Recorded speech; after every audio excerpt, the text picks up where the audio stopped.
all seen this, as you've, back in the days in school, done the bubble letters for posters and things, don't you? Maybe even did it on the desk.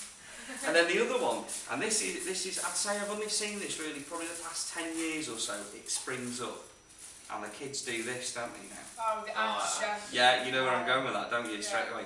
And they always do the S.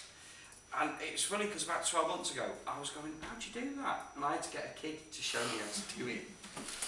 But it always makes me laugh because you see that around town, don't you? Bus stops, benches.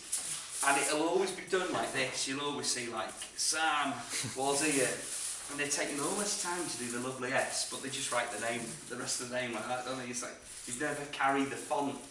But it's all part of graffiti, isn't it? It's all part of constructing and designing letters. So if I was going to do a letter for you now, and show you some of the tricks that we do, what letter can I do? Simona, give me one to do. A Z. I know why you wanted an L.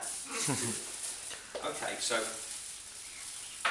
uppercase and lowercase is pretty much the same. There's no difference, is there, in the actual shape of the letter. But I need to take those shapes and use them. So I would play around with those shapes and bend them, twist them, add a little bit of style really to the letter if I can.